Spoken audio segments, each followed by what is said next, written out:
اور ان کا شکر ادا نہیں کیا تو تم عذاب الہی کے مستحق قرار پاؤ گے، اور یہ عذاب دنیا میں بھی آ سکتا ہے، اور آخرت میں تو ہے ہی عذاب اور ثواب کے لیے۔ آخرت کا دن تو ہے ہی صرف ان دو کاموں کے لیے کہ کسی کو یا تو عذاب ہوگا یا کسی کو ثواب ملے گا۔ تو قوم نے کہا کہ آپ واز کریں یا نہ کریں ہم پر برابر ہے، یعنی ہم آپ کی نصیحت کو قبول نہیں کریں گے، یہ تو بس پرانے لوگوں کی عادت ہے، ہم ہرگز عذاب نہیں دیے جائیں گے، کیونکہ نسل در نسل ایک ہی دعوت رہی ہے۔ تو انکار کرنے والوں کا بھی ایک ہی طریقہ رہا کہ ہم پچھلے لوگوں سے یہی سنتے آ رہے ہیں، کسی پر اب تک عذاب نہیں آیا یا کوئی مر کے دوبارہ نہیں اٹھا، تو اس بات کا انہوں نے رد کر دیا۔ کیونکہ انہوں نے اس کو جھٹلایا، یعنی حود علیہ السلام کا انکار کر دیا، اس لیے ہم نے انہیں تباہ کر دیا۔ یقیناً اس میں نشانی ہے اور ان میں سے اکثر بے ایمان تھے، بے شک آپ کا رب وہی ہے، غالب ہے، مہربان ہے۔ كذبت ثمود المرسلين إذ قال لهم أخوهم صالح ألا تتقون إني لكم رسول أمين فاتقوا الله وأطيعون وما أسألكم عليه من أجر إن أجري إلا على رب العالمين أتتركون فيما هاهنا آمنين في جنات وعيون وزروع ونخل طلعها هضيم وتنحتون من الجبال بيوتا فارهين فاتقوا الله وأطيعون ولا تطيعوا أمر المسرفين الذين يفسدون في الأرض ولا يصلحون قالوا إنما أنت من المسحرين ما أنت إلا بشر مثلنا فأت بآية إن كنت من الصادقين قال هذه ناقة لها شرب ولكم شرب يوم معلوم ولا تمسوها بسوء فيأخذكم عذاب يوم عظيم فعقروها فأصبحوا نادمين فأخذهم العذاب إن في ذلك لآية وما كان أكثرهم مؤمنين وإن ربك لهو العزيز الرحيم۔ سمودیوں نے بھی پیغمبر کو چٹلایا، ان کے بھائی صالح نے اسے فرمایا کہ کیا تم اللہ سے نہیں ڈرتے؟ میں تمہاری طرف اللہ کا امانت دار پیغمبر ہوں، تو تم اللہ سے ڈرو اور میرا کہا مانو، میں اس پر تم سے کوئی اجرت نہیں مانگتا، میری اجرت تو بس پروردگار عالم ہی کے پاس ہے۔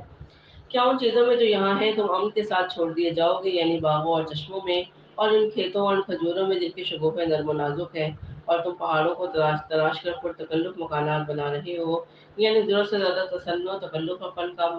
فنکارانہ مہارت کا مظاہرہ کرتے ہو تاکہ اس پر فخر کر سکو، جیسا کہ آج کل بھی لوگوں کا حال ہے کہ عمارتوں پر غیر ضروری آرائشوں اور فن کا مظاہرہ کیا جاتا ہے اور بہت زیادہ گھروں کو سجایا جاتا ہے، بالکل ایسے ہی کہ جیسے دنیا میں ہی رہنا ہے، اس کو چھوڑ کر نہیں جانا۔ بس اللہ سے ڈرو اور میری اطاعت کرو، بے باک حد سے گزر جانے والوں کی اطاعت سے باز آ جاؤ جو ملک میں فساد پھیلا رہے ہیں اور اصلاح نہیں کرتے۔ وہ بولے کہ بس تو انہی میں سے ہے جن پر جادو کر دیا گیا ہے، یعنی یہ قوم کا جواب ہے اپنے نبی کے لیے۔ تو ہم جیسا ہی انسان ہے، اگر تو سچوں میں سے ہے تو کوئی معجزہ لے آ۔ آپ علیہ السلام نے فرمایا کہ یہ ہے اونٹنی، پانی پینے کی ایک باری اس کی اور ایک مقررہ دن کی باری پانی پینے کی تمہاری ہے۔ یہ وہی اونٹنی تھی جو ان کے مطالبے پر پتھر کی چٹان سے بطور معجزہ ظاہر ہوئی تھی۔ ایک دن اونٹنی کے لیے اور ایک دن ان کے لیے پانی کا در مقرر کیا گیا، اور ان سے کہہ دیا گیا تھا کہ جس دن تمہارا پانی لینے کا ہوگا اونٹنی گھاٹ پر نہیں آئے گی، لیکن جس دن اونٹنی پانی پینے آئے گی اس دن تم میں سے کوئی گھاٹ پر نہ جائے۔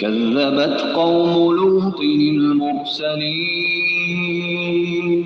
إذ قال لهم أخوهم لوط ألا تتقون إني لكم رسول أمين فاتقوا الله وأطيعون وما أسألكم عليه من أجر إن أجري إلا على رب العالمين أتأتون الذكران من العالمين